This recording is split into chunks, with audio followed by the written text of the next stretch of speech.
Okami, tu experiencia japonesa en Málaga.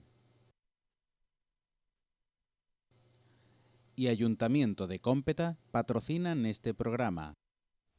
Hola, muy buenas, gracias por estar ahí un día más con nosotros, conectando con PTV, con este magazine de Málaga TV, que en su edición de esta tarde, de hoy jueves, vamos a comenzar con el espacio de servicio público. Hoy contamos además con la visita, con la colaboración de nuestro buen amigo el doctor Santos Agrela. Santos, buenas tardes. ¿Qué hay? Buenas tardes, ¿qué tal? Feliz año. Igualmente, muchas gracias. ¿Qué tal fue la Navidad? Pues bien. Mira, muy bien, la verdad que muy bien, Me con la alegro. familia, con los amigos, un poquito Estupendo. repartido entre familia y amigos. Así Fantástico, que bien. muy bien. Pues ¿Y me alegro. por tu lado? Igual, ¿También? bien, familiares, tranquilas y ¿Sí? aquí en Málaga. Bueno, Sí, pues muy bien. Santos, hoy vamos a hablar de lo que se viene a denominar como ojo rojo. Yo quiero invitar a nuestros espectadores, si alguno tiene alguna duda respecto a estas patologías, estos síntomas relacionados con el ojo rojo, pues podéis llamar al 951 15 0010 o 951 15 0011. También a lo largo de la tarde vamos a dar respuesta a algunos correos electrónicos que nos han llegado a malagatv@ptvtelecom.com en los días previos que anunciábamos este espacio. Santos, ¿qué entendemos por ojo rojo? Bueno, el ojo rojo casi que su nombre lo indica, ¿no? Da respuesta a un conjunto de enfermedades de causas muy diversas, pero que tienen en común pues producir una inflamación, una irritación en el ojo, y entonces el ojo pues se pone colorado, se pone rojo y se acompaña de otra serie de molestias que iremos viendo, ¿no? Pero es un concepto amplio que engloba pues muy distintas afecciones del ojo de distintas causas, ¿no?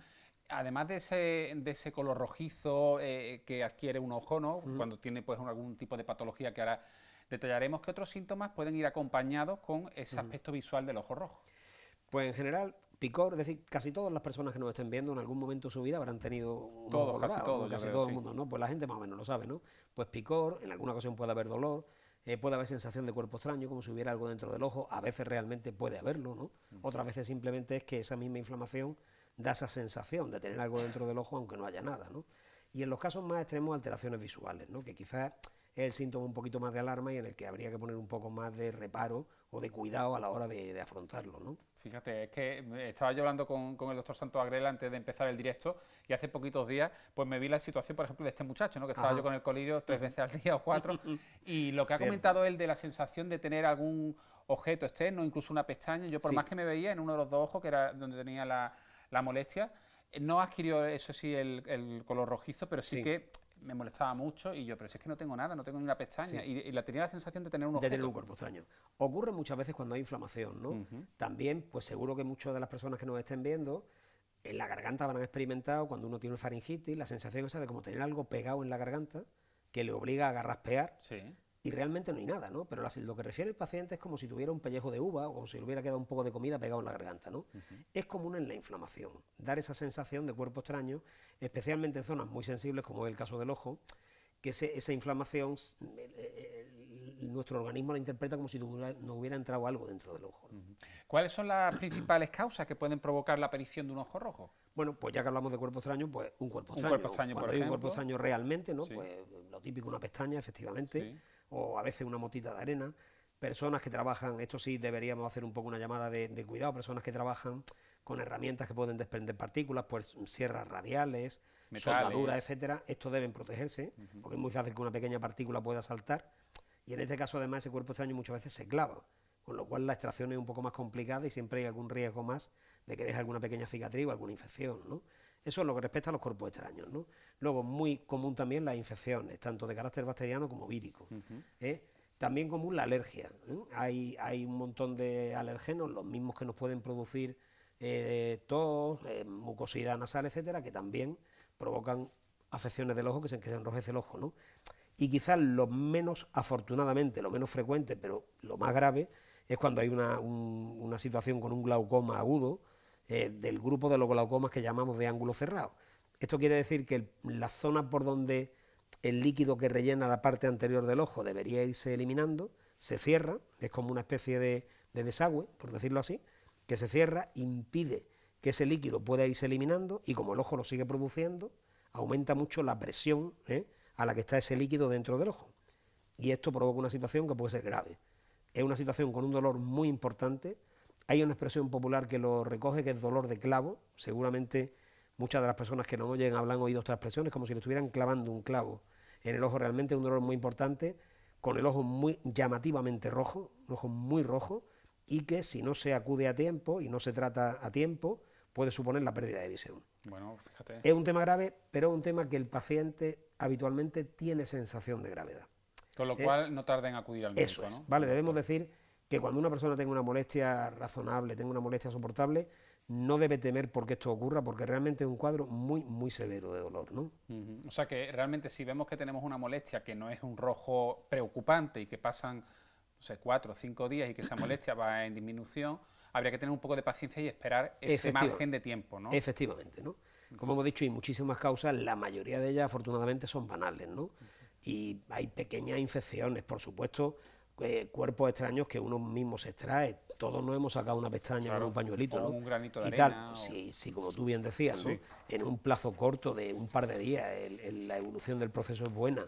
No hay signos de infección como pudiera ser que hubiera legañas, que pegaran el ojo y tal. O pérdida de visión, por ejemplo, Por que supuesto, no haya. esa tampoco. señal de alarma pérdida de visión obliga a consultar de forma inmediata, ¿de acuerdo? Una pregunta, Santos. La rotura de un capilar, por ejemplo, que puede provocar también ese enrojecimiento, hay que ser, vamos a decir, no, podemos actuar de manera relajada ante ese aspecto porque se ha roto un capilar o es preocupante. En general sí.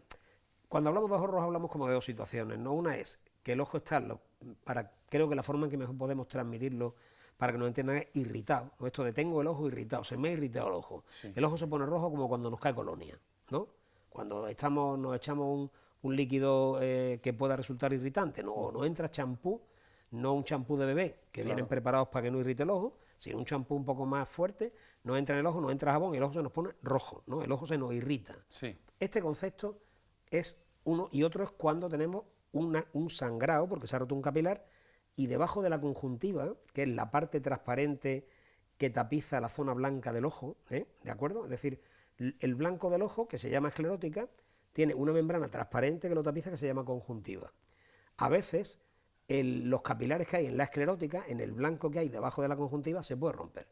Sangra un poco y forma lo que a nivel de la piel sería un cardenal, un hematoma, que en el caso del ojo, como lo que lo cubre es transparente, pues la sangre se ve completamente roja, no se ve morada. El hematoma se ve morado, se ve un color más oscuro, porque la piel que lo cubre le cambia el color.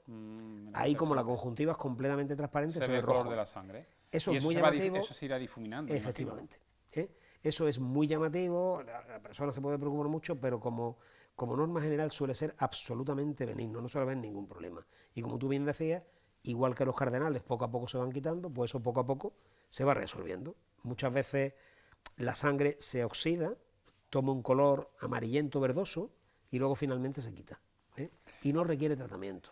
Santos, hablando de tratamiento, ¿qué tipo de tratamiento soléis aplicar desde la medicina ante la aparición de un ojo rojo? Bueno, pues fundamentalmente depende de la causa. Es decir, si es una causa infecciosa de carácter bacteriano, pues hablaríamos de antibióticos. Si es una causa alérgica, pues hablaríamos de antihistamínicos. Si estuviéramos ante una infección de carácter vírico, pues no habría que dar antibióticos, habría que dar a lo mejor algún tipo de antiinflamatorios. Cuando hay mucho dolor, hay anestésicos locales incluso. Pensemos en el caso, por ejemplo, de una persona, como decíamos antes, que trabajando con una herramienta, una sierra radial, que puede desprender una partícula, se le clava en la córnea. Claro, eso produce un dolor ciertamente muy importante. Con lo cual hay que usar un anestésico para extraer ese cuerpo extraño, que hay que literalmente arrancarlo de donde se ha clavado, y luego ese ojo hay que dejarlo durante un tiempo con ese anestésico un poquito, porque es que duele. Entonces toda la gama prácticamente de lo que llamamos medicación tópica, que es medicación de uso local, ¿no? Pues como sería una crema, pues toda la gama de antibióticos, antiinflamatorios, antihistamínicos, analgésicos, etcétera, la hay en colirios y en cremas. Usamos ambas cosas, dependiendo la situación, o bien un colirio, que son las gotas que ponemos en los ojos, o bien una crema oftálmica. Y mucha higiene, suero, por entiendo, supuesto. ¿no? Bien. Higiene fundamental. Hay algunas enfermedades infecciosas altamente contagiosas, con lo cual hay que ser especialmente cuidadoso, porque si no, nos podemos contagiar nosotros mismos de un ojo a otro, o contagiarlo a un tercero, a una tercera persona. El tema de la higiene en todo esto, como sabemos, es fundamental, ¿no? El suero, pues sí, cuando hay cuadros que a lo mejor el ojo se pega por una legaña, pues a lo mejor habría que reblandecer un poco eso con una gasita, una compresa con suero, etcétera. Todo ese tipo de medicamentos se pueden utilizar. Hablemos ahora del orzuelo. ¿En qué consiste?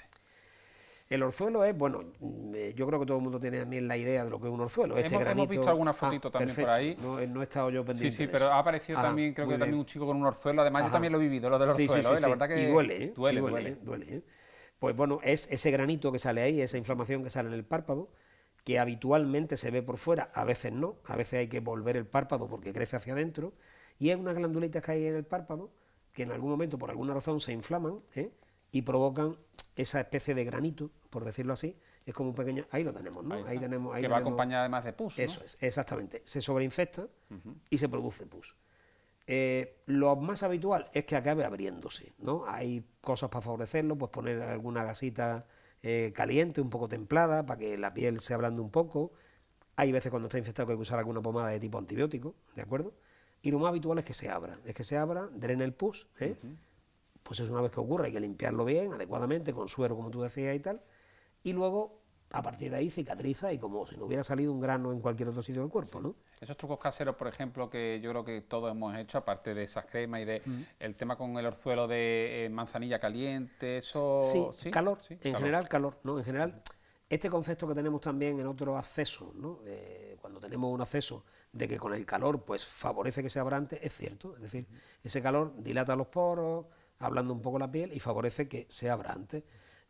Como todo este tipo de cosas, claro, en el momento en que se abre y drena, el paciente se queda en la gloria porque se le quita el dolor. Claro. El efecto es inmediato. En el momento en que aquello drena, se quita el dolor, ¿no? Hay veces que orzuelitos pequeños pues tienden a involucionar y reabsorberse sin llegar a abrirse. Bueno, cualquiera de las dos soluciones es válida para acabar con el problema, ¿no? Pues yo esta vez que te comento, Santo, a mí me gustaría que la gente que ahora mismo tenéis ahí los teléfonos, si alguno ha vivido pues el tener un orzuelo, pues que nos cuente también su experiencia, porque a mí me salió primero en la parte inferior de uno de los ojos y luego me salió arriba. Me operaron el de abajo, la operación la verdad que me atendieron súper bien en el Hospital Civil, pero fue un poco dolorosa, a pesar de que la anestesia... Ya, tuvieron que abrirte, ¿no? Me abrieron, la doctora me dijo también que conforme me inyectó la anestesia salió, entonces claro... Lo pasé un poco complicado. Mal. Me querían dar citas para el siguiente, para el de arriba. Y digo yo, bueno, vamos a esperar. Y el de arriba se fue solo. Se quitó solo. Sí, hombre, no es habitual que haya que abrirlo. Lo habitual es que, o bien ya digo, cuando son pequeñitos hay veces que involucionan, no llegan a abrirse, se reabsorben y desaparecen o queda una cosa minúscula no dolorosa. Y las otras veces suelen abrirse espontáneamente. Pero sí que es verdad que es una zona muy sensible, ¿no? De hecho, el orzuelo... Si hay duda entre el orzuelo y otro tipo de pequeños quistes que pueda haber y tal, la diferencia es que duele, ¿no? El orzuelo, yo tenía un compañero que decía que se diagnosticaba a punta de bolígrafo, porque es que cuando ves el granito, si con la punta del bolígrafo presiona un poquito, el paciente seguramente tiene algún recuerdo poco agradable para algún familiar tuyo. Es que es muy sensible, duele mucho, ¿no? Sensible. Y es así, claro, el toquetear ahí y abrir, aunque te pongan anestesia y tal, pues evidentemente... se pasa un mal rato, ¿cierto? ¿no? Bueno, para olvidar. Otra patología relacionada con los ojos es la conjuntivitis. Sí, la conjuntivitis es, bueno, esto que decíamos de la conjuntiva, que es la parte transparente que tapiza el blanco del ojo, ¿no? Sí. Pues se inflama por muchas causas. Cualquier inflamación de la conjuntiva la llamamos conjuntivitis. Entonces tenemos conjuntivitis, las más frecuentes, pues infecciosas, infecciones de los ojos. Los dos grandes grupos, pues unas bacterianas y otras víricas. Ambas se contagian con cierta facilidad. Las víricas, hay que decirlo, con muchísima facilidad, ¿no? Hay un grupo de virus que son los adenovirus, uno de los muchísimos grupos de virus que hay, que tienen una capacidad de contagio tremenda, con lo cual o se tiene una higiene muy rigurosa, se utiliza para limpiarse el ojo un pañuelito de papel que luego se tira, o una gasita que luego se tira, se tiene sumo cuidado de no tocarse el otro ojo con esa mano o en muy poco tiempo, en horas, pasa de un ojo a otro. Igual ocurre pues, cuando tenemos niños en casa, cuando es decir, es muy contagiosa. Por lo demás no suele dar problemas. Es una conjuntivitis muy aparatosa, el ojo muy rojo, muy irritado, como decíamos, con toda la sintomatología de lagrimeo, lo que llamamos blefarospasmo, que es que hay necesidad de estar parpadeando constantemente, ¿no? Es un espasmo del párpado, ¿no? Está por la molestia que uno tiene. Entonces la forma de defenderse del organismo intenta con la lágrima, el párpado es una especie de limpia parabrisas de la lágrima, barre la lágrima, ¿no? Y entonces el organismo intenta defenderse de eso o aliviar los síntomas parpadeando con objeto de repartir la lágrima, ¿no? Humedecer, ¿no? Humedecer. No es grave, afortunadamente, pero es desagradable, ¿no? Este tipo de conjuntivitis, las víricas, por lo general no suelen tener legaña purulenta, legaña amarilla. Las bacterianas sí, las bacterianas suelen tener una legaña espesa, la típica legaña hasta que por la mañana amanece el ojo pegado, que tiene uno que ponerse agua o un pañito o manzanilla, que está muy en el saber popular, ¿no? Para que ablande la legaña y se despegue, y esta sí habría que dar un antibiótico. Luego ya, dependiendo de los síntomas que acompañen, pues es lo que hablábamos antes, pues se puede usar un analgésico, se puede usar incluso en casos muy extremos un antihistamínico. Cuando hay una conjuntivitis de este tipo muy llamativa y que no cede en un día o dos, hombre, pues sí es conveniente consultar, ¿vale?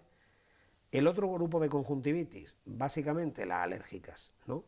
Igual que hay alergia que afecta a la nariz y estornudamos y tenemos mocos, o alergia que afecta a los bronquios y le llamamos asma, ¿no? Pues igual, a nivel de del ojo hay una conjuntivitis de carácter alérgico.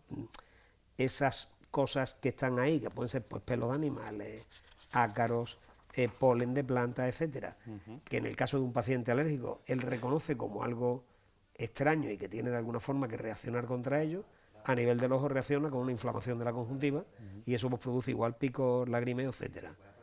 En este caso, pues la tratamos con antihistamínicos, igual que una alergia normal. Hay antihistamínicos locales.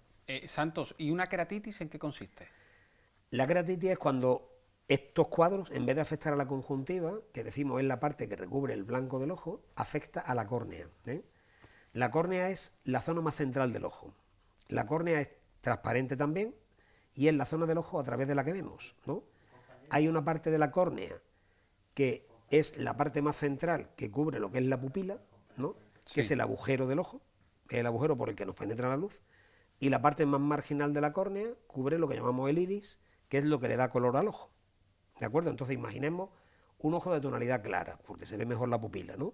Pues la parte más externa de la córnea, el círculo más exterior, sería azul, por ejemplo, y en el centro había una zona negra, que es lo que llamamos la pupila. Pues lo que recubre ambas cosas es la córnea, ¿vale? ¿Qué quiere decir esto? Quiere decir que lo mismo que la parte de la conjuntiva, una afección de la conjuntiva, por lo general, pues no tiene mayor problema, una afección en situaciones un poco severas de la córnea, si produce una ulceración, imaginemos lo que decíamos antes, un cuerpo extraño que se ha clavado, ¿no? O imaginemos una infección vírica que afecta seriamente a la córnea. Claro, la zona que puede afectar es la zona por la que vemos. Entonces, una pequeña opacidad ahí sí nos supondría luego una alteración de la visión. Una pequeña cicatriz en la córnea, en la zona por la que vemos, pues luego nos supone que veríamos una manchita. Entonces, la queratitis en este sentido hay que tener un especial cuidado. Es muy molesta. Es decir, cuando un paciente tiene queratitis, lo mismo que decíamos antes del glaucoma, que el paciente tiene un dolor que va a ir a urgencias seguro, las personas que tienen queratitis normalmente 100% consultan porque es una afección muy molesta. La córnea está muy inervada, muy rica en sensibilidad, tiene una sensibilidad tremenda. Entonces, a pequeña cosa que tenga, molesta lo suficiente como para que el paciente entienda que algo está ocurriendo y vaya a consultar. Santos, un mal uso de las lentes también puede acarrear, de lentes me refiero pues de lentes de contacto, ¿no? Puede también acarrear molestias en el ojo, enrojecimiento del ojo. Mal uso entendemos que bueno, puede ser desde falta de higiene, utilizar a lo mejor las lentes que son de un solo uso, pues prolongar el uso más de una ocasión, en fin. Cierto, claro, la lente, no hay que perder de vista que la lente es un cuerpo extraño. Es decir, es algo que nosotros colocamos dentro del ojo. Entonces, aunque por supuesto están preparadas y además las lentes ahora de contacto son fascinantes, son una gelatina. Sí. Se ha perfeccionado muchísimo. Se ha perfeccionado tremendamente, ¿no? Yo recuerdo algún compañero, yo no he usado lentes, ¿no? Pero recuerdo algún compañero que tenía lentes de contacto de las primeras, duras, aquellas. Creo que yo era meterte una piedra dentro del ojo, ¿no? Entonces, esto está muy perfeccionado, pero aún así es un cuerpo extraño. Entonces, hay personas, de hecho, que no lo toleran. ¿no?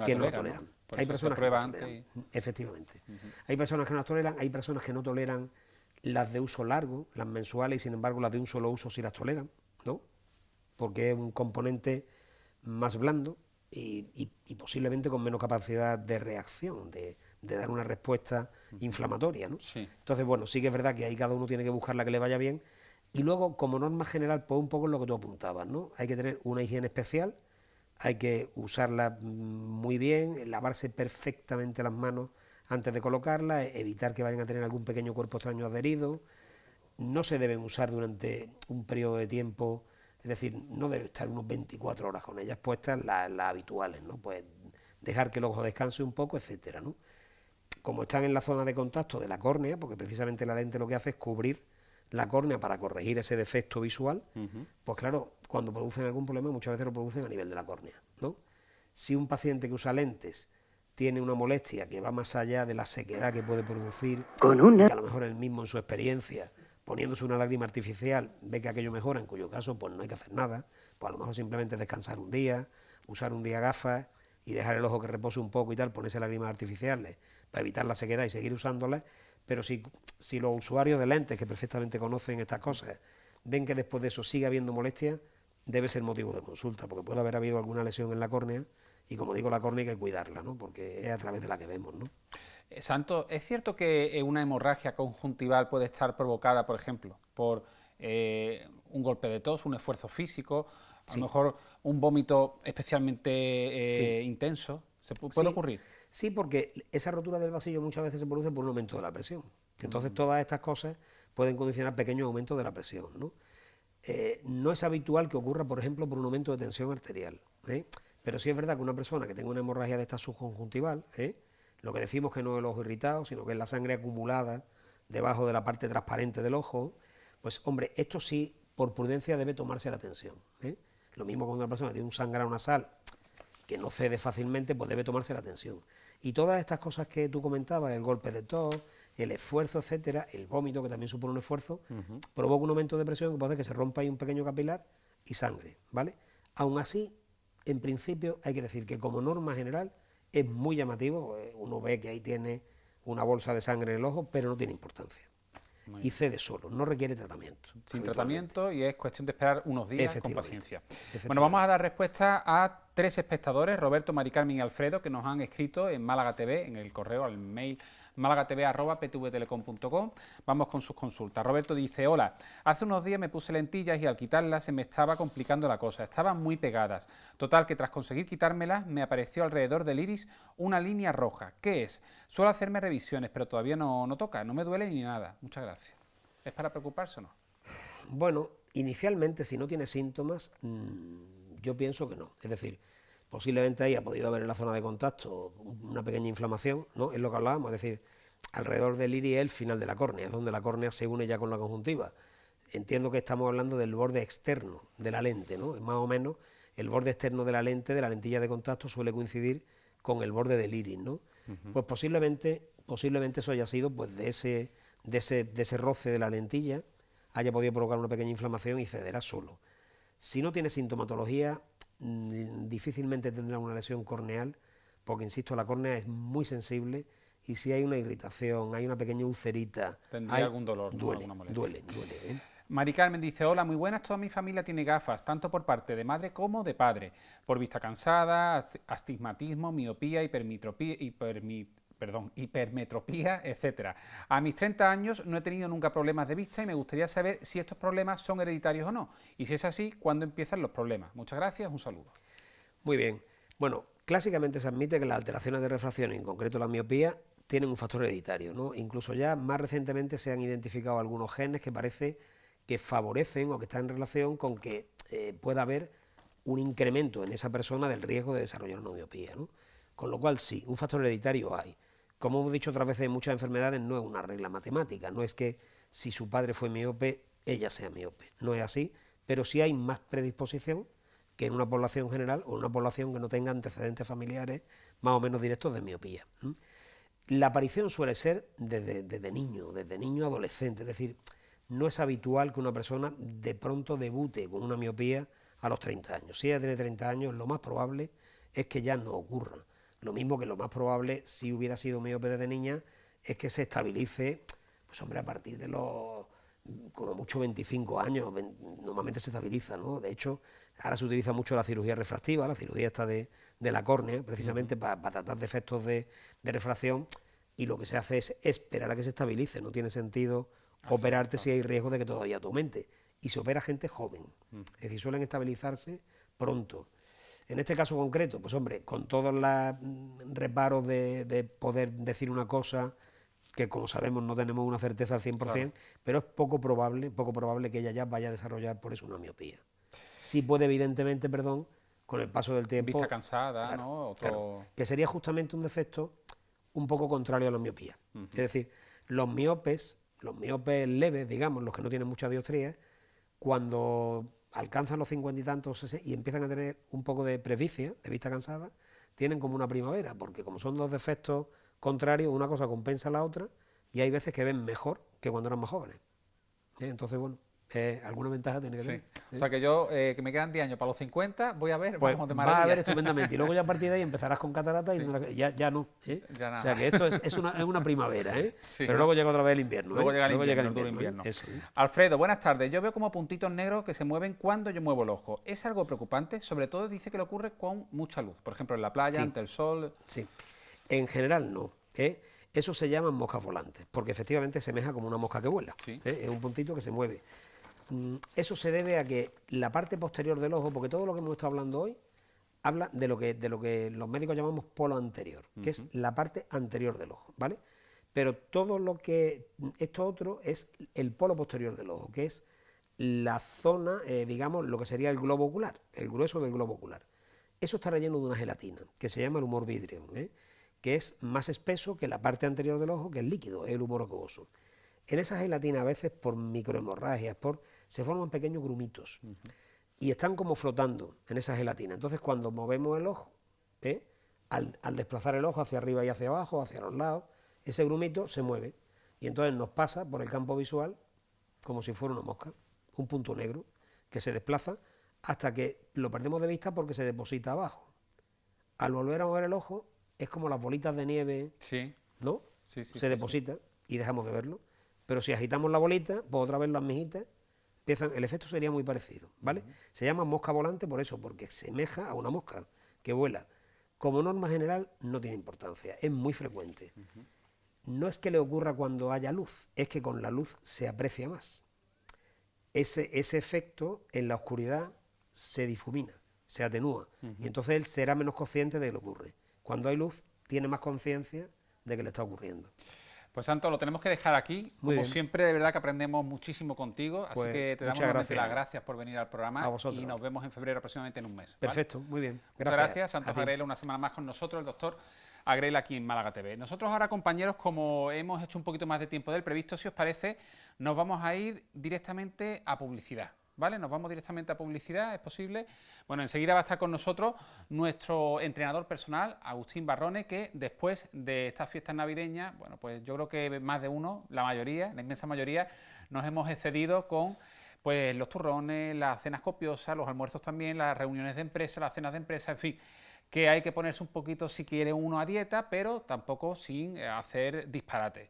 Y para ello, pues hoy viene nuestro entrenador personal para darnos algunas pautas y también, sobre todo, para que seamos constantes si nos marcamos esa meta de comenzar el año pues con un poquito de sensación de ejercicio, de cuidarnos por dentro y por fuera, en fin. Enseguida, Agustín Barrón, aquí en Málaga TV.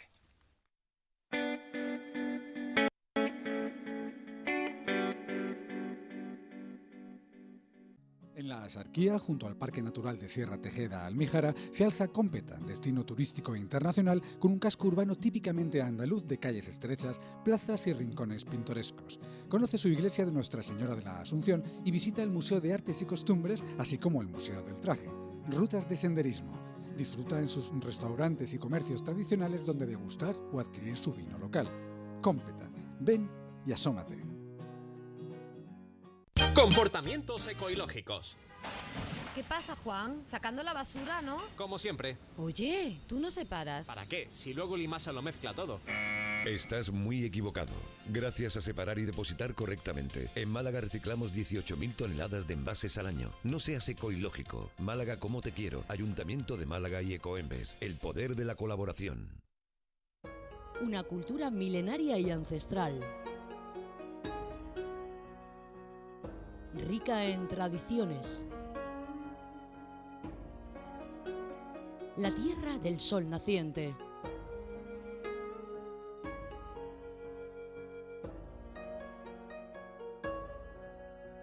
Una gastronomía sana y deliciosa.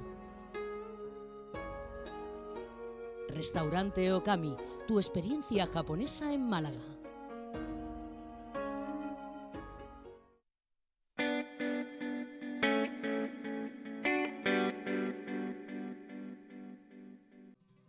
A ciencia cierta puede decirse que el puerto de Málaga tiene un hotel situado literalmente a sus puertas.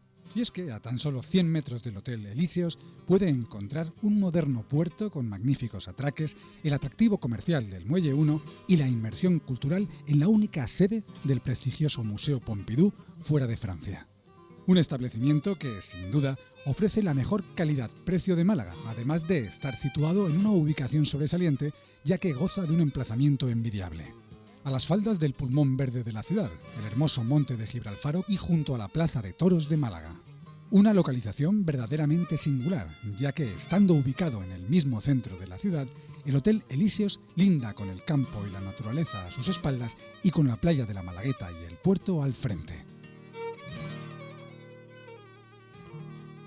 Nada más llegar al Hotel Elíseos, será invitado a degustar una copita de vino de Málaga de la centenaria bodega Quitapenas. Será solo el principio de una estancia en la que podrá comprobar cómo los empleados del hotel se afanarán por hacer que su paso por él sea lo más agradable posible. Con la marca Málaga Alegría, el hotel organiza eventos y ocasionalmente ameniza sus desayunos con dulces melodías flamencas, de verdiales o fandangos de Huelva al violín, en un espacio adornado permanentemente como si de una caseta de feria se tratase.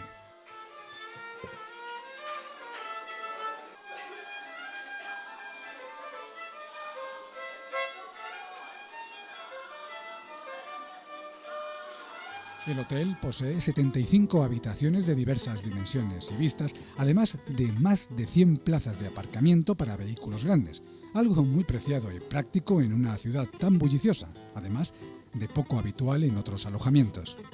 Las habitaciones están decoradas en relajantes tonos azules, en consonancia con el cielo mediterráneo que dota de esa luz tan especial a la ciudad. Alcobas amplias y cómodas con un mobiliario funcional recientemente restaurado. Orientadas al sur, las amplias terrazas del hotel ubicadas en las plantas superiores permiten disfrutar de reuniones con amistades y familiares mientras se admiran las magníficas vistas de la ciudad. Desde allí divisará el tránsito de los buques del puerto, así como la soberbia arquitectura de la Plaza de Toros. La pequeña piscina de la azotea, junto al solarium con hamacas y el chiringuito, es el lugar perfecto para descansar de las excursiones a la ciudad. También los clientes pueden gozar de la tranquilidad de las terrazas en las que se ha recreado el Caminito del Rey por medio de bellas fotografías que retratan rincones del paraje natural del desfiladero de los Gaitanes. Además, el hotel dispone de un salón en el que puede relajarse con la lectura o la televisión y que puede privatizar si lo solicita para celebrar una reunión de trabajo o de amigos. Hotel Elíseos y Málaga Alegría, en el Paseo de Reding número 19, están a su servicio y al de la cultura y las tradiciones andaluzas. Vuelta a la rutina es el título que nos propone hoy nuestro amigo y entrenador personal Agustín Barrón en este espacio de Ese Movimiento. Agustín, buenas tardes. Muy buenas tardes, Diego, y feliz año. Feliz año y vuelta a la rutina. Muy vuelta a la rutina. Bueno, normalmente por estas fechas muchas personas dicen, oye, después de tantos excesos navideños, de tantas comidas además copiosas y tantos turrón, tanto mantecado, vamos a ponernos a dieta, vamos a hacer ejercicio y muchos persiguen ese objetivo y, oye, lo mantienen durante todo el año, pero es cierto que muchas otras personas se apuntan al gimnasio y a mitad de enero ya se han borrado. Hay muchas que sí y otras que no, otras obviamente, que no, claro. Pero es que hay muchas que siguen fracasando año tras año con esos propósitos. Pasa igual como que en septiembre, después del verano, después de relajarse, de las vacaciones, otra vez vuelta al trabajo y a la rutina, y pasa lo mismo que en enero. Entonces vamos a ver en este programa una serie de cositas a tener muy en cuenta que si año tras año eres de los que fracasas, bueno, te va a interesar. ¿Qué consejo daría a nuestra audiencia, a nuestros espectadores, Agustín, para no caer en el fracaso? A ver, lo primero es que hay que saber de verdad qué se quiere. Si se quiere perder grasa, pues es un objetivo totalmente viable. Si se quiere ganar masa muscular, otro objetivo totalmente viable. ¿Se quiere rendir especialmente en un deporte? Genial. ¿Todo a la vez? No. Y eso es lo que suele verse. Llega de los mantecados, de un periodo de vacaciones, de desconexión, lo que quieras, y dices, tengo que conseguir en 2 meses esto y esto. no se puede, no va así. Lo más seguro es que te abrulle, te hagas un lío y no vayamos ni para un lado, ni para el otro, ni para el otro. De esa manera no vamos a conseguir entonces los objetivos deseados, ¿no? Lo más seguro es que no. Por eso el primer punto súper importante que quede muy claro es saber realmente qué se quiere. ¿Queremos ir a por este objetivo? Pues a por ese objetivo. Si queremos ir a por este, pero todo a la vez no. Y todo requiere su tiempo, además, ¿no? Y ese es el segundo punto muy importante, es que la paciencia es crucial para conseguir cualquier objetivo que nos propongamos, ya sea a nivel de nutrición o a nivel de entrenamiento, todo requiere tiempo. No puedes pretender que en un mes, en 2 meses, sanes todos los excesos, todos los malos hábitos que has tenido durante años. Es que es imposible. Claro. Es de lógica, ¿no? Pues bueno, esa lógica tampoco se aplica mucho. No, hay mucha gente que dice, no, en un mes o en 2 meses quiero conseguir el cuerpo de tal que no conseguí en 5 años. No puede ser. O más avanzado en el tiempo, por ejemplo, abril, mayo, para el verano quiero estar finísimo en 1 o 2 meses. Tampoco va así. Oye, Agustín, estas publicaciones, algunas revistas, ¿no?, que nos ponen a gente muy conocida, en muchas ocasiones son incluso chicos, no estoy hablando ya de chicas, sino chicos que aparentemente los vemos en televisión desde hace muchos años, pues actores, presentadores, y tienen un cuerpo, oye, pues bien, pero que tampoco es que estén especialmente definidos, y nos plantan de repente sorpresa en una portada con el ejercicio, con tal, no sé cuánto, y con el esfuerzo. 30 días de... Sí, eso realmente ahí hay más trabajo y más tiempo del que dicen. ¿O es que tienen la clave de cómo conseguir eso en 30 días o en Lo un más mes y seguro medio? es que la clave no la tengan. No la tengan. Es como pasa con, por ejemplo, las dietas milagro. Te venden una cosa, hemos hablado en anteriores programas, cómo nos suelen vender otra cosa, como el entrenamiento funcional o esas típicas dietas milagro, como decía, y no suele ser lo que te venden. No puedes en un mes o en 30 días o este ejercicio sí y este no para conseguir tal objetivo. No se puede, es imposible. Así que eso es otro tercer punto que la gente tiene que tener muy en cuenta y es no dejarse llevar por lo que te vende. Todo requiere tiempo, sacrificio y si estamos en manos de profesionales, mejor que nos oriente. Porque, como hemos dicho en anteriores programas, ese ejercicio que te vende la moto, vamos a decir, tal vez es bueno dentro de una planificación mejor estructurada, tal y cual. Pero no es ese ejercicio el que va a conseguir tus objetivos, solamente ese.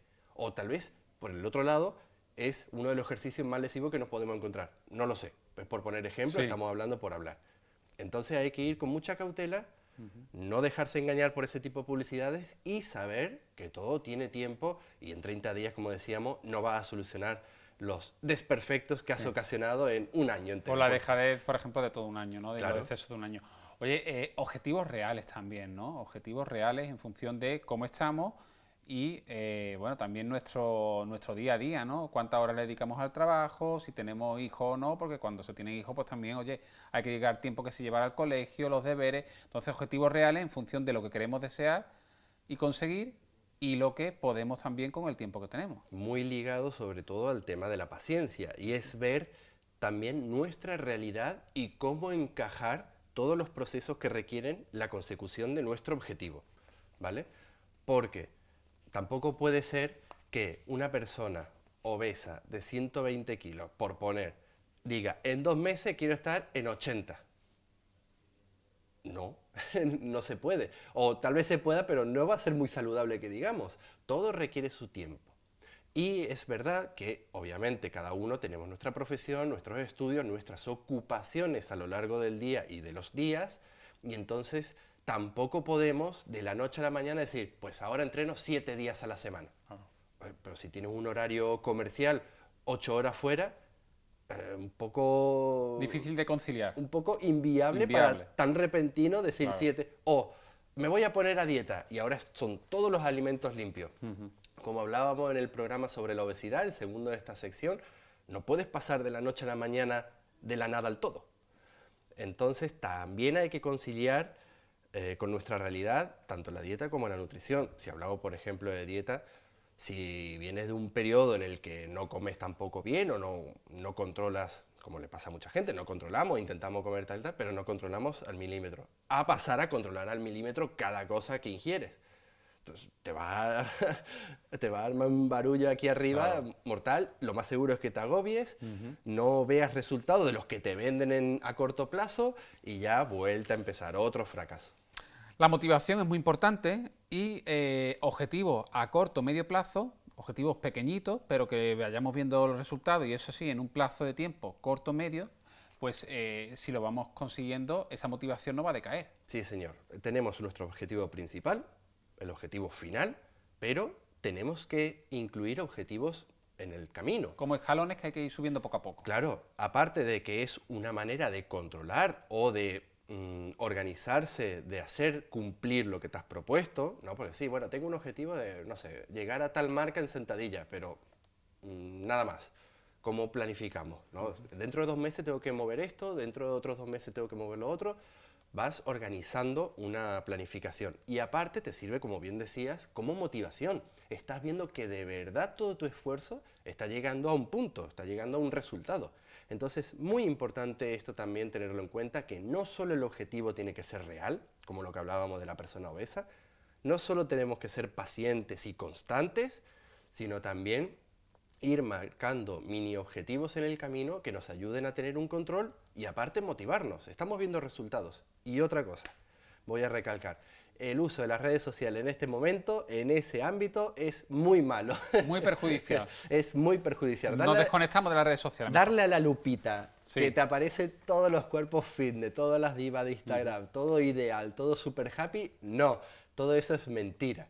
Es solo un escaparate. Entonces, le pasa a mucha gente, y también podemos hablar de ello en un programa, que hay estudios que dicen que de verdad afecta a nuestra concepción propia de persona, cuerpo, ¿no? Claro. Y aparte a nuestra motivación, nuestra autoestima, ¿no? Incluso. Nuestra autoestima, y en estos momentos en los que queremos marcar un objetivo real y encima hacerlo bien, no nos viene bien. Estar todo el día con Instagram, oh, yo quiero ser así, oh, ¿por qué yo no soy así? O llevo un mes y no estoy como este. Igual pasa con las revistas que te venden cosas, ¿no? Sí. Oye, si esta gente nos vendió en un mes, mira el colega de la portada, ¿cómo está? No sé. No. Va, muy bien, muy bien. Oye, pues yo sí tengo una última cuestión que plantearte. Un simulacro. Vamos a hacer un simulacro que un chico, una chica llega a un entrenador personal como Agustín Barrones y han pasado las Navidades. Y yo quiero que tú me hagas una especie como de entrevista, ¿vale? Para que tú me digas, oye, ¿qué necesitas? ¿Qué quieres conseguir? Y que tú me propongas de qué manera se puede hacer.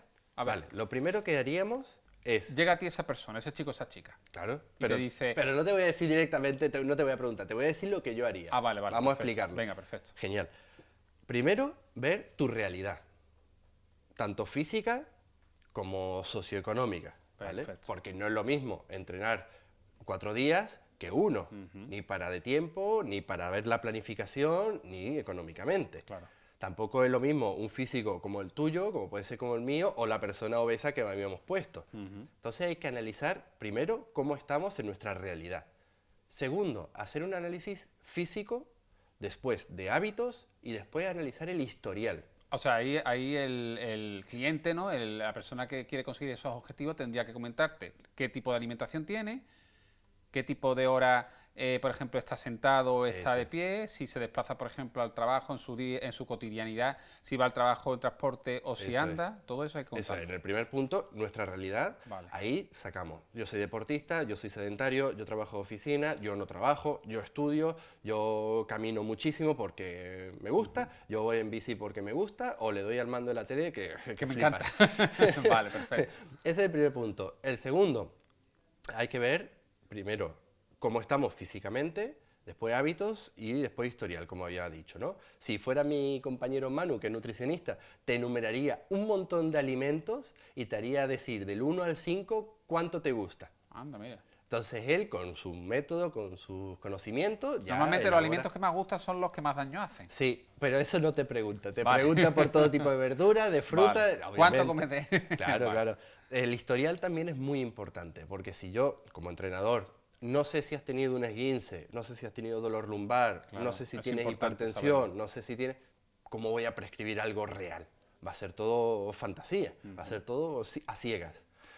Y posteriormente, una evaluación más seria, que en este caso mis compañeros fisioterapeutas, que son mucho más conocidos del tema que yo, te analizan perfectamente, ya sea de forma general o específica, por si tú vienes refiriendo a algún dolor de hombro, algún dolor de rodilla, y todos esos datos son los que después vamos a aplicar día tras día en nuestra planificación.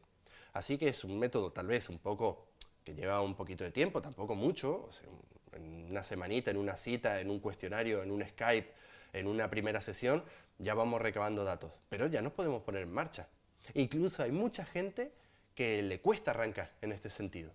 No, es que ahora tengo que ir a la cita o al papeleo, o me va a preguntar, no quiero contar esto. No, hay entonces motivación relativa, motivación entonces. Hay que ir con la motivación mirante y la autoestima, como decíamos. ¿Quieres conseguir un cambio? Venga. Hay que trabajar en ello. Claro que sí. ¿Te cuesta una semana de cuestionario, de Skype, de preguntas, de respuestas, no sé qué? Pues es una semana, pero después vas a empezar con un plan súper individualizado para ti y para tus objetivos. Claro, personalizado. Y después todo la constancia. La constancia es fundamental. Pues Agustín, muchas gracias, que sea un año 2019 muy positivo para ti, para el colectivo de ese movimiento. Igualmente. Nos vamos a ir viendo, pues, como suele ser cada 2 semanas, aunque hay que explicar a nuestros espectadores que creo que por una cuestión de planificación de fecha, la semana que viene y también creo que la siguiente. La semana que viene estamos aquí otra vez dando caña y esta vez acompañado por mi compañero Cano. Vamos a hablar, no voy a decir el tema, pero muy, muy interesante, así que es imperdible. Para contactar con Agustín Barrone, plantearle temas para que trates aquí en el programa en Málaga TV, ¿cómo pueden contactar nuestros espectadores? Pues a través de la plataforma Google, la todopoderosa Google, se pone Agustín Barrone o C Movimiento y aparecemos súper rápido. Sobre todo en nuestras redes principales, que es Instagram, @c_movimiento y @agubar con V y 2 Rs 93. Agustín, hasta la semana que viene. Muchas gracias. Hasta la semana que viene. Nosotros ahora vamos a irnos a el concierto que Adrián Campos, nuestro cantante malagueño, ofreció en el espacio Arsenal, en el Muelle 1, en esa presentación de su nuevo disco, de su primer disco, un tema que grabó en nuestras cámaras de ese concierto, y luego pues veremos una de esas experiencias de PTV Telecom, esas entrevistas que hacemos con clientes satisfechos con los servicios que le da nuestra empresa. Con una palabra te quiero decir que eres demasiado importante para mí. Y ahora que escuchas la nueva canción, espero que llores lágrimas de amor. Con una palabra te quiero contar todos los momentos que ya no estarán. Y ahora que escuchas la nueva canción, espero la guardes en un buen rincón.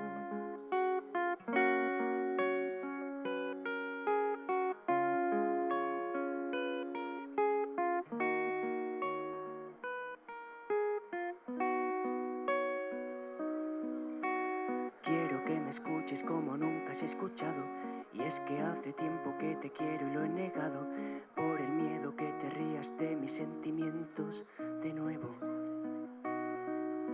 Seguiré los pasos que marcaste para volver a estar contigo,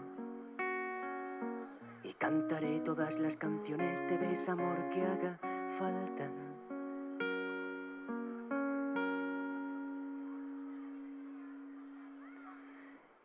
Y con una palabra te quiero decir que eres demasiado importante para mí. Y ahora que escuchas la nueva canción, espero que llores lágrimas de amor. Con una palabra te quiero contar todos los momentos que ya no estarán. Y ahora que escuchas la nueva canción, espero la guardes. Espero la guardes en un buen rincón.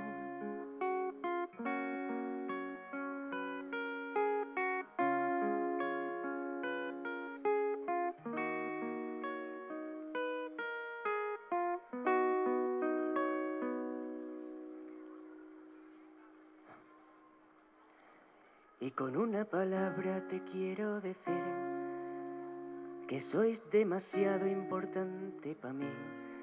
Y ahora que escuchas la nueva canción, espero que llores lágrimas de amor. Con una palabra te quiero contar todos los momentos que ya no estarán.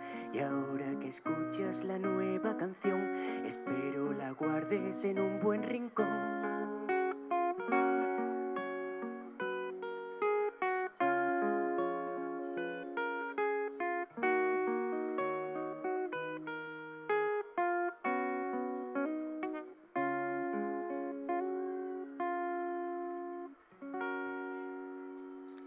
Tapia.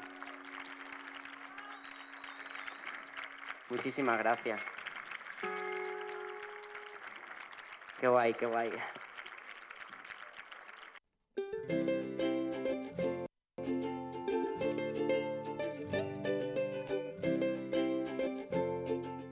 Augusto Garcés Alonso lleva 5 años como cliente de PTV Telecom y tiene todos los servicios contratados con nuestra empresa. La televisión, el teléfono fijo de casa, internet en casa y una línea de teléfono móvil. Bueno, Augusto, muchas gracias por atendernos y me decía fuera de cámara que muy satisfecho con PTV, ¿no? Pues muchas gracias a ustedes. Sí, la verdad que estoy muy satisfecho, estoy muy contento porque, por ejemplo, los canales de televisión me gusta ver y oír los programas que tiene sobre Málaga y también pues el móvil también muy bien porque veo que está bastante avanzado, que hay mucha gente de la población malagueña que no sabe que el móvil de PTV Televisión funciona muy bien. La conexión de la fibra óptica yo creo que ha sido un adelanto muy importante en PTV Televisión y el fijo pues también pues todo, pues la verdad que muy contento.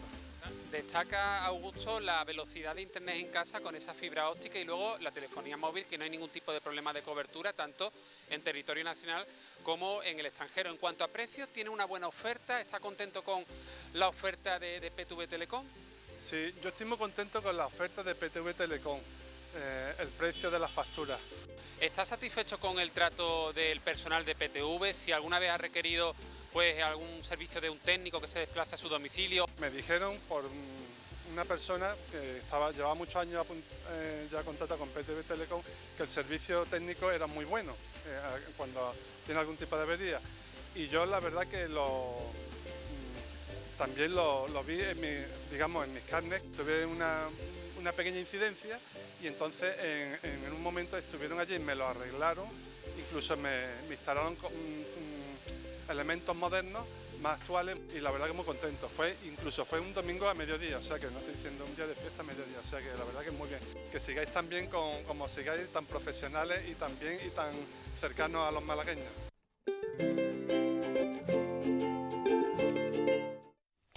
Aquí seguimos en Málaga TV, nuestro magazine de PTV, y hoy jueves vamos a despedir el programa con estos especiales debates que hacemos. ¿De qué parte estás? Prácticamente pues cada 2 semanas hacemos estos debates y hoy además planteamos un tema del que se ha hablado bastante, que es una realidad en nuestro país, aunque solo se haya aplicado en un solo caso.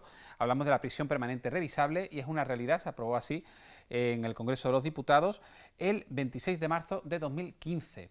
El tema pues no deja de estar de actualidad en estos últimos meses porque el gobierno actual y distintos partidos con presencia en el Congreso de los Diputados pues abogan por derogar esta ley y porque en España pues no se contempla esta posibilidad de aplicar en muy determinados casos la prisión permanente revisable. Además, bueno, pues con el caso de la chica del Campillo, de Huelva y otros casos, por ejemplo, con pues el caso del niño Gabriel en Almería, este tema pues se ha un poquito agudizado nuevamente y hay quien pide que permanezca, ¿no?, en nuestro Código Penal la posibilidad de aplicar a determinados reos la prisión permanente revisable. Para tratar este tema tenemos con nosotros a nuestro colaborador José Antonio Pérez, nuestro ya prejubilado y también militante del partido Cilus. Buenas tardes. Buenas tardes.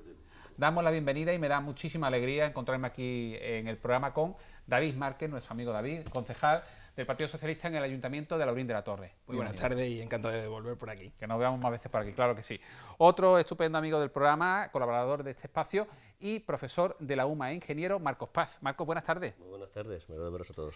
Y la segunda ocasión que está con nosotros, nuestro doctor jubilado y militante de Vox, candidato número 3 al Parlamento andaluz por la provincia de Málaga, por este partido por Vox, Fermín Parrondo. Fermín, bienvenido. Pues muchísimas gracias, me alegro mucho de veros, quiero felicitaros la fiesta y que bueno, todo eso que has dicho de mí son, eso es como un tío en Granada. Nada. Bueno, pues bienvenido, de verdad. Igualmente. Que nos alegra también que estés con nosotros esta tarde. Bueno, vamos a hacer un primer turno de opinión, de exposición de nuestros colaboradores. Sí, yo voy a plantear directamente, ¿pensáis que en el año 2015 fue un acierto por parte del gobierno de aquella época, que en ese caso era el gobierno del Partido Popular, pues se aprobase el tema de la prisión permanente revisable? Hay otros países europeos, y luego incluso podemos dar algunos datos en Europa, en nuestro entorno europeo, que tienen esta posibilidad, o sea, que la contempla su Código Penal y que sí que se ha aplicado en muchos más casos con respecto a España. Lo tenemos, por ejemplo, en Inglaterra, Holanda, Dinamarca, Suecia, Finlandia, Austria, Bélgica, Luxemburgo, Italia, Grecia, Alemania, no sé si lo menciona, Alemania también. Bueno, pues José Antonio, ¿fue acertado en ese momento aprobar esta ley?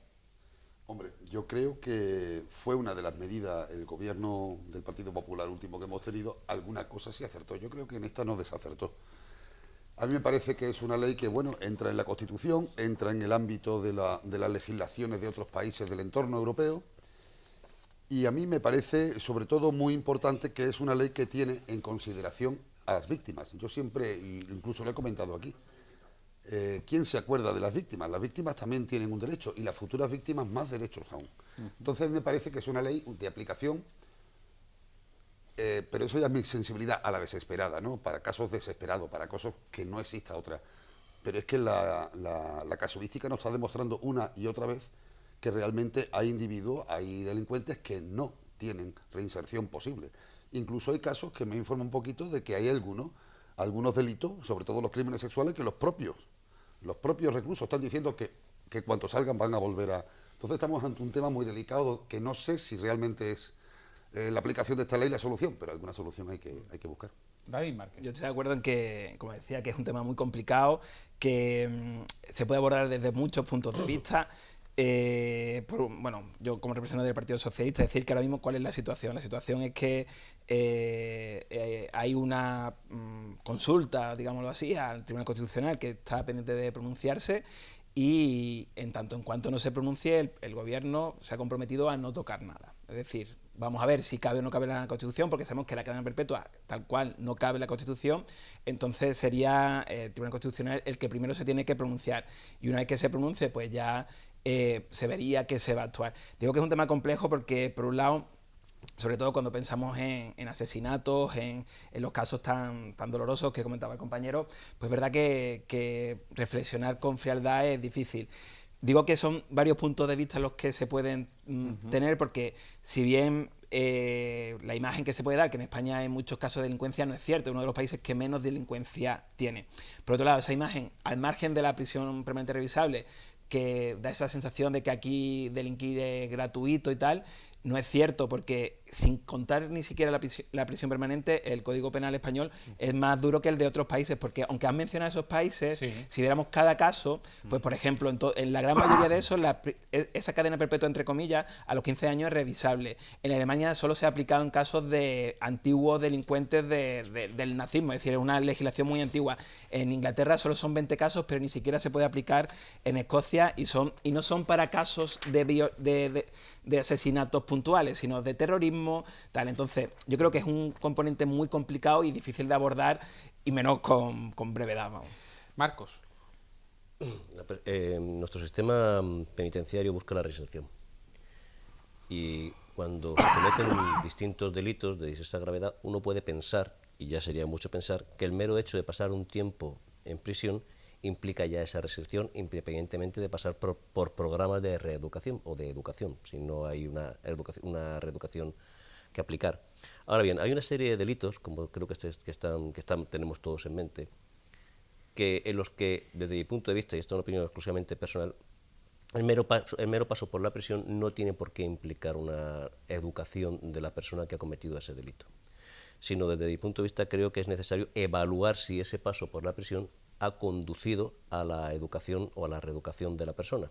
Es decir, no solamente basta con el, entre comillas, castigo de pasar X años en prisión. La prisión permanente revisable, en su concepción, lo que persigue es eso. Es decir, es una prisión en la cual la persona que llega a prisión se le evalúa adicionalmente si realmente tiene la capacidad, antes decías tú la protección de las víctimas, yo creo que es una protección de la sociedad. Es decir, alguien que comete un delito especialmente grave, cuando ha entrado a prisión, la sociedad debería tener cierta garantía de que esa persona no va a volver a cometer ese delito, porque el pasar por la prisión no es, en nuestro caso, en el caso de España, no es un castigo como tal, se puede entender desde luego como un castigo, sino que se busca es que esa persona pueda reinsertarse en la sociedad.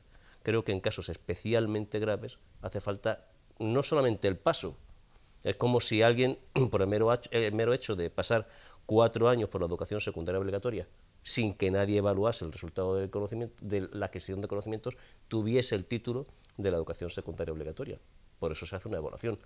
No es más importante ante delitos especialmente graves que tras el paso por la prisión se evalúe si esa persona realmente pues no va a volver a delinquir tan gravemente como antes. Y eso entonces quedaría reflejado aplicando esa prisión permanente revisable, que en otros países de nuestro entorno es cierto que a los 10 o 15 años se revisa ese reo, si se ha reeducado, si está en perfectas condiciones para convivir en una sociedad fuera de la cárcel, y en España la revisión sería a los 25 años, luego a los 28, luego a los 30, hay distintos plazos. Se trata de eso, es decir, de hacer una evaluación real de que ante delitos especialmente graves, pues esa persona que ha pasado por la prisión se inserte en la sociedad, vuelva a la sociedad, sí que constituya, y perdón por decirlo así, un peligro para nosotros. Fermín Parrondo, ¿consideras que en 2015 fue un acierto el aplicar esa prisión permanente revisable? Yo creo que sí, que fue sin lugar a duda un acierto, porque en aquella época estábamos viviendo un acoso de terrorismo yihadista. De hecho, se aprobó en el pacto en el marco del pacto yihadista. Se aprobó dentro de la ley de ciudadana en el contexto de la lucha antiyihadista. Entonces, a mí me parece que fue oportuna, porque no solo es para los delitos de terrorismo o de aquellos que cometen asesinatos como miembros de una organización terrorista o como miembros de una organización criminal, sino que son actos especialmente graves y violentos.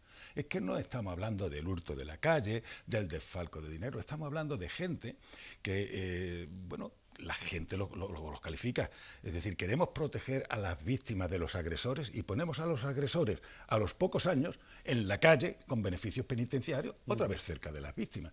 Porque si bien es verdad que en España se tarda en revisar, que yo no creo que se tarde demasiado, alguien que porque se aplica a delitos de lesa humanidad, de genocidio, de exterminio, de traslado de población, de esterilizaciones masivas, asesinato, por ejemplo, a menores, o asesinatos tras una agresión sexual, o reos que hayan asesinado a 3 o más personas. Eso es, o a personas especialmente vulnerables, o después de un secuestro, en fin, son casos excepcionales, y debe tener la pena un componente ejemplarizante y un componente para la persona de castigo. Tiene que resarcir a los familiares, a las propias víctimas y a la sociedad del daño tan terrible que hace.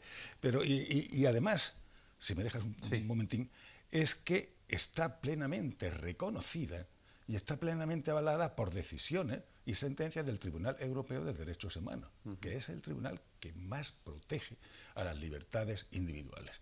En la sentencia de febrero del 2008 y de noviembre del 2009, el Tribunal de Derechos Humanos califica en determinadas circunstancias como plenamente democrático la actuación en este sentido. Y en nuestro entorno, pues mire, si por las cifras que hemos hablado, es que en Italia, que se aplica desde 1994, hay 1.584 personas en prisión permanente revisable. Y en Inglaterra, que se aplica desde el año 1965, cuando se quitó la pena de muerte, se ha revisado el endurecimiento, se ha revisado el acceso a los beneficios penitenciarios en el 2003, y en algunos casos se ha anulado el acceso a los beneficios, es decir, se ha convertido en cadena perpetua.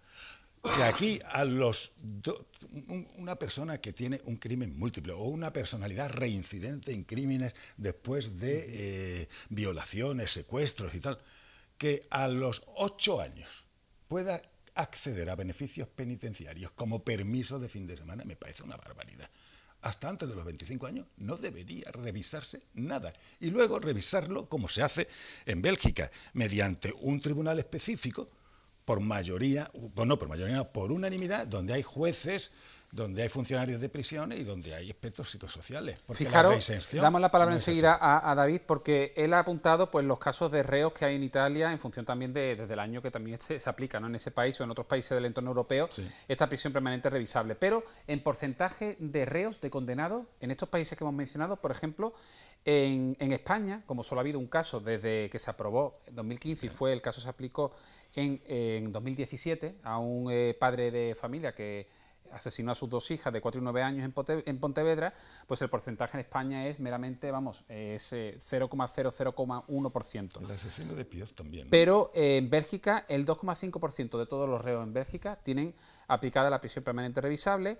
En el caso, por ejemplo, de Alemania, el 3,7%, en Finlandia el 8,5%, Inglaterra y Gales el 10,2% de todos los reos tienen una prisión permanente revisable. Es cierto que aquí en España, como decíamos, se revisa a partir de los 20-25 años, luego 28, en estos países parece que la revisión es anterior a partir de los 15 años. Bueno, pero sin embargo también me parece significativo el índice de criminalidad.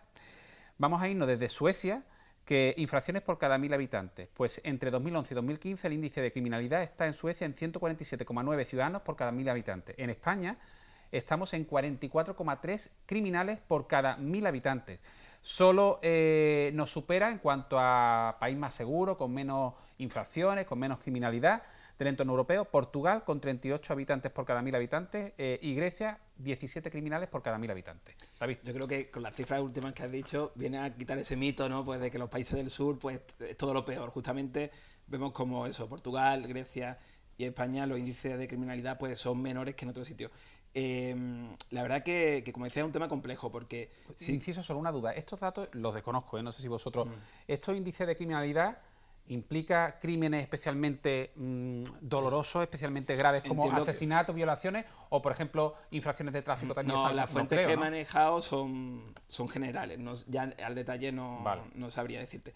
Pero digo que es un tema especialmente complicado porque es verdad que cualquier persona a nivel humano, cuando ve lo que ha pasado pues con esta maestra, con esta profesora interina, que además yo soy profesor, que he sido interino, recuerdo la ilusión del día que te llaman, además te llaman de un día para el otro, al día siguiente te incorporas, yo me tuve que ir a Almería, un pueblo perdido, y con esa ilusión y de golpe que te destruyan la vida pues un individuo que no se merece nada.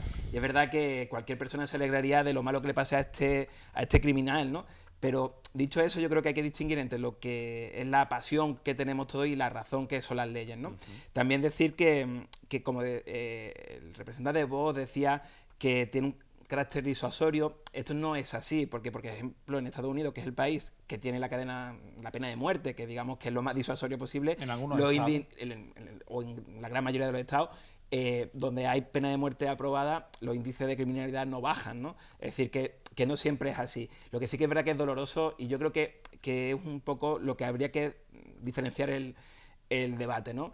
Y ahí sí tenía razón, entre estos casos que escuchamos que una persona que mató a alguien y a los 8 años está en la calle, que tenía un permiso, ¿cómo puede ser? Eso yo creo, o que hay muchos errores humanos, que a lo mejor en la cárcel, pues el tribunal considera que esta persona no está rehabilitada y el juez de vigilancia penitenciaria pues le da el permiso, ¿no? ¿Cómo puede ser eso? Entonces yo creo que en el debate hay muchos elementos mezclándose entre aquellas cosas que realmente sí son vergonzosas y aquellas cosas que no lo son o que no va dentro del mismo saco. Es decir, que una persona, pues como incluso podemos, y no en casos tan duros, ¿no? Cuando escuchamos, esta persona la han detenido 47 veces por robar y está en la calle, pues eso es verdad que genera inseguridad ciudadana, genera malestar, eso es entendible. Pero esos casos que deberían ser mirados por otro lado no se solucionan con cadena perpetua sí, no, lo que quiero decir que cuando uno tiene la imagen de que la sensación de que aquí no hay seguridad, que cualquier persona delinque y no tiene ningún tipo de repercusión, no es cierta, no es así. Y el primer motivo es que, como decíamos, el índice de criminalidad en España es mucho menor que en otras zonas. Pero dicho esto, sí que es verdad que hay que diferenciar aquella sensación de aquellos crímenes que no están suficientemente penados con aquellos que no tienen nada que ver, es decir, hay que diferenciar y que la prueba es que está la prisión permanente en España aprobada ahora mismo y se siguen produciendo crímenes. Y también hay que decir que ningún otro partido, más allá del Partido Popular, ni siquiera Ciudadanos, el otro partido que representaba a la derecha en 2015, tampoco votó esta ley. De hecho, ante la posibilidad de derogar la ley, Ciudadanos anunció en su momento, no hace mucho, que él se abstenía. Fermín. Hombre, vamos a ver, es que partimos de una realidad que queremos obviar, y es la psiquiatría. Hay personalidades que son desde la esquizofrenia, yo no soy psiquiatra, pero hay muchas personalidades que tienen carácter violento y no son reinsertables en la sociedad. Y entonces, eso no los podemos poner cada 8 años en la calle. Vamos a ver.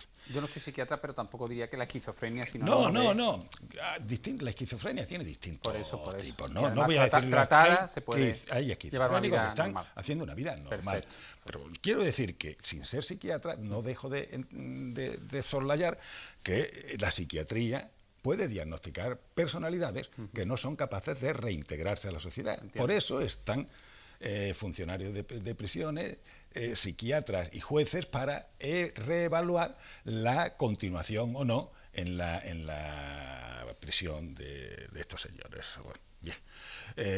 Pero yo creo que si se aplicara la ley bien, es decir, si la ley tal como está, hasta los 25 años no se revisara y se endureciera muy mucho o se filtrara muy mucho el acceso a los permisos y a los beneficios carcelarios, podríamos pensar que estaba casi bien.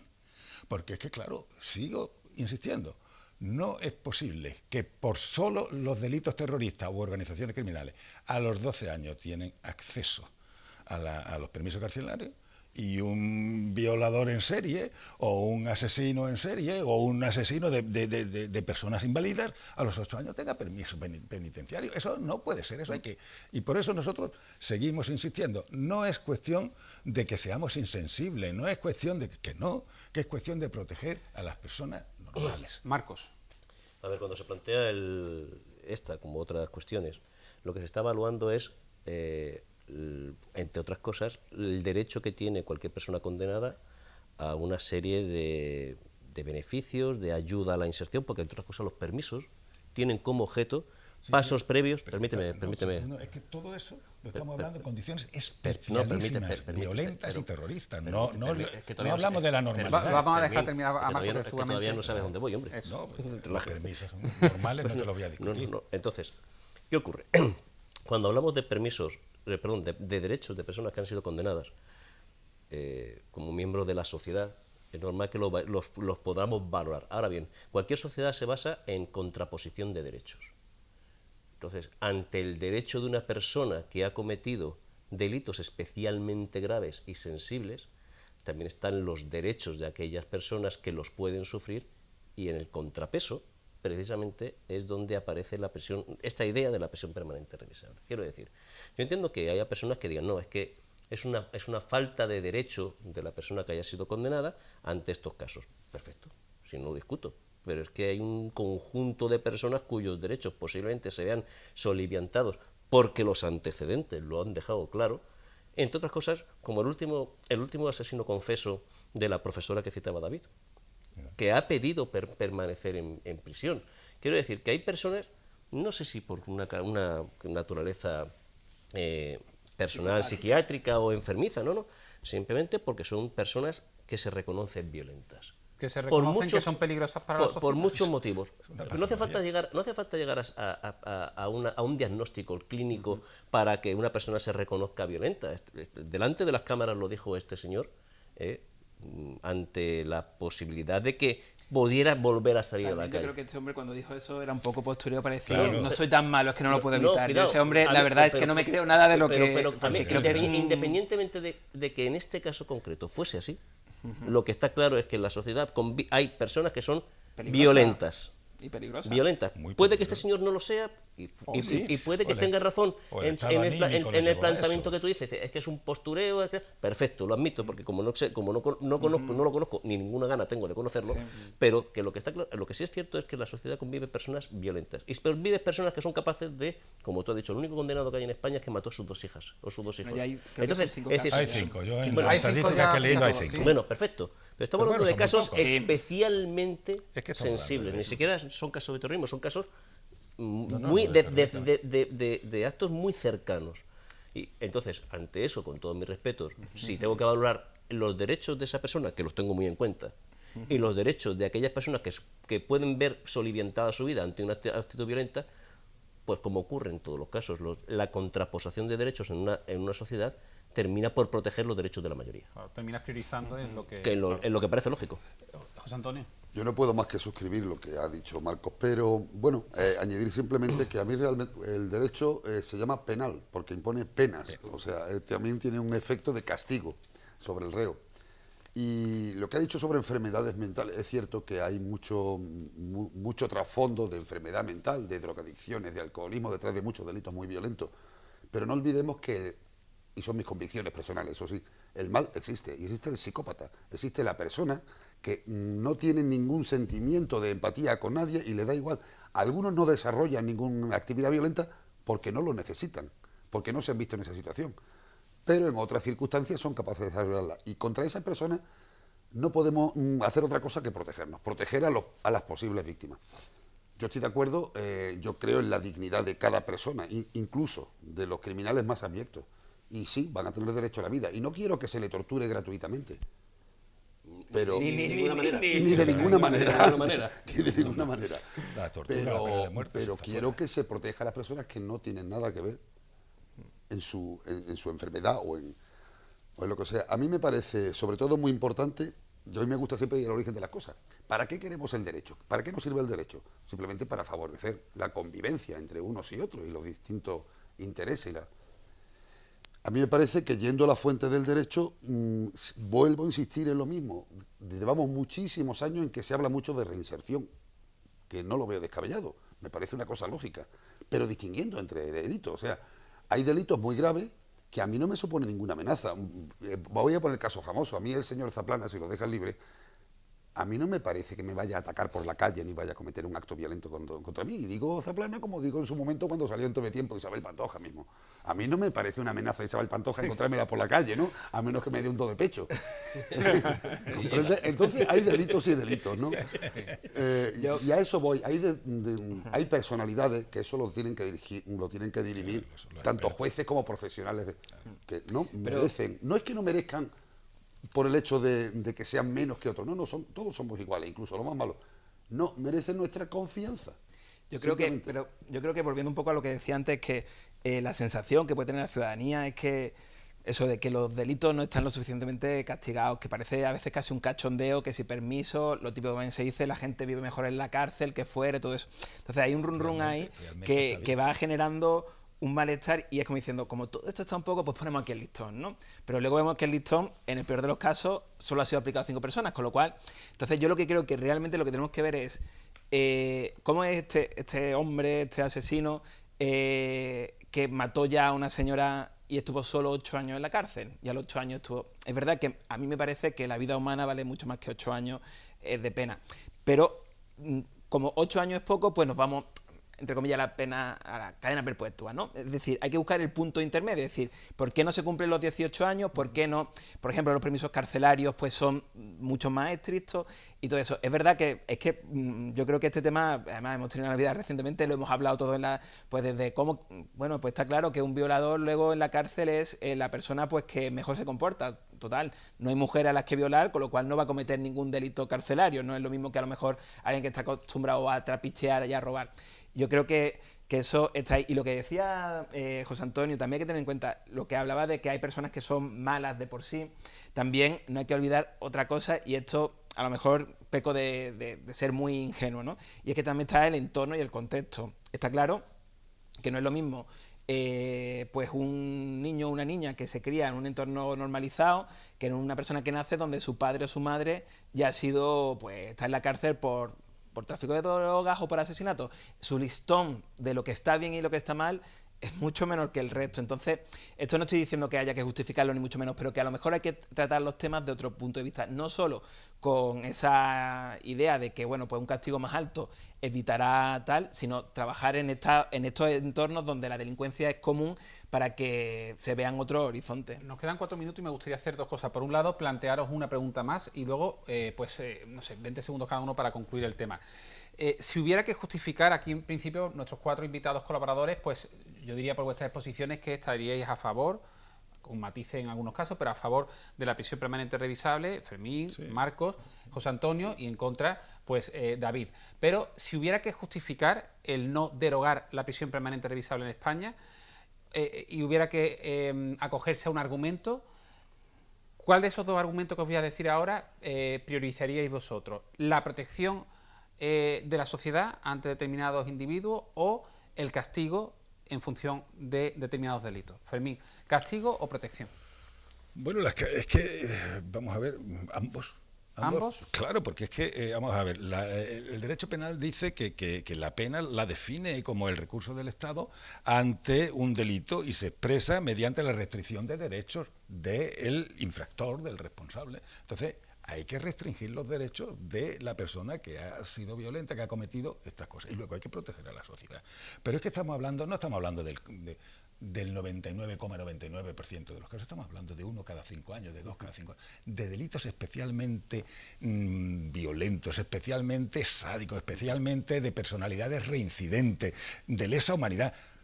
Eso no es posible a veces reinsertarlo. Y entonces yo creo que la presión, nuestra postura como partido, porque además ya lo he leído en es a favor de la prisión permanente revisable y en determinados casos endurecimiento del acceso a los beneficios penitenciarios para que no pueda acceder en muchísimos años. Marcos, te planteo la misma cuestión. ¿Priorizas en este caso, justificando la prisión permanente revisable, el castigo por delitos especialmente muy graves o la protección ante esos individuos por parte, o sea, proteger a la sociedad? Es que prisión permanente revisable implica la protección de la sociedad. No se trata de que haya mayor castigo, se supone que hay un mecanismo que tiene que comprobar si la pérdida de derechos que ha habido durante ese periodo de tiempo ha sido efectiva en cuanto a la protección de la sociedad. Si no, no tiene otro sentido. Antes decía Fermín que las penas tienen que ser ejemplarizantes. Nuestro sistema penal no permite las penas ejemplarizantes, precisamente por ese motivo, porque se supone que cada caso tiene que ser muy concreto. Otra cosa es que haya mecanismos previos por los cuales la prisión preventiva corrige precisamente esa posibilidad de que haya una alarma social. En nuestro caso, la aplicación de la prisión, o lo que yo opino respecto de la aplicación de la prisión permanente revisable, lo que persigue es esa protección de la sociedad, no incrementar innecesariamente un castigo. José Antonio, rápidamente, por favor. Por supuesto, la protección de la sociedad. Y quiero añadir que en la calle se comenta mucho, hay una desproporción entre penas, entre pequeños delitos que sumado a personas que... Tú has tenido aquí a gente, a invitados del apostolado de prisiones y te lo han comentado. La cárcel es un clamor, está llena de buenas personas. Basta conocerlo un poco. Está llena de buenas personas. Y entonces la gente observa una desproporción entre penas enormes por gente que ha tenido 4 tropiezos en su vida mal dado y que quieren salir y que están trabajando sobre sí mismos para salir adelante, y otros delitos que, como ha dicho, a los 6, 8 años tienen beneficios penitenciarios y la gente no entiende eso. Conclusión ya para David. Yo solo matizar. Yo te voy a preguntar. No, pero porque realmente no. Has dado por hecho que yo estoy en contra de la prisión. A ver, yo creo que. Yo creo que mi postura personal coincide con la del gobierno, que es que se pronuncie el Tribunal Constitucional y una vez que se vea si es constitucional o no, ya veremos. Creo que no es un tema fácil, está entre lo que te pide el cuerpo decir, que lo ha hecho, que lo pague bien y lo típico, pues si incluso alguna vez habremos escuchado, si la familia pudiera cogerlo, ¿qué le haría? ¿No? Y creo que a nadie le daría pena a esta persona, pero creo que las instituciones, que la ley tiene que estar por encima de esta pasión, de esta ojo por ojo que es muy entendible, y por eso digo que con matices yo creo que hay que cumplir las penas, y no porque haya esa sensación de que no hay seguridad nos vayamos a penas más altas. Lo importante es que las que hay que se cumplan y que el régimen penitenciario sea justo. Lo que no tiene sentido es que, por ejemplo, pues como ha pasado en Valencia hace este año, una mujer que clamaba porque su exmarido podía hacerle algo a sus niñas, salga de prisión y se cargue a las 2 niñas. Yo creo que hay cosas que no son lógicas y no tienen sentido. José Antonio Pérez, David Márquez, Marcos Paz y Fermín Parrondo. Muchas gracias a los 4. Muchas gracias, buen fin de semana. Nosotros nos marchamos ya, regresamos ya el próximo martes a las 6 de la tarde con mucho más contenido aquí en Málaga TV. Gracias por estar ahí y buen fin de semana. Hasta el martes. Okami, tu experiencia japonesa en Málaga. Y Ayuntamiento de Cómpeta han patrocinado este programa.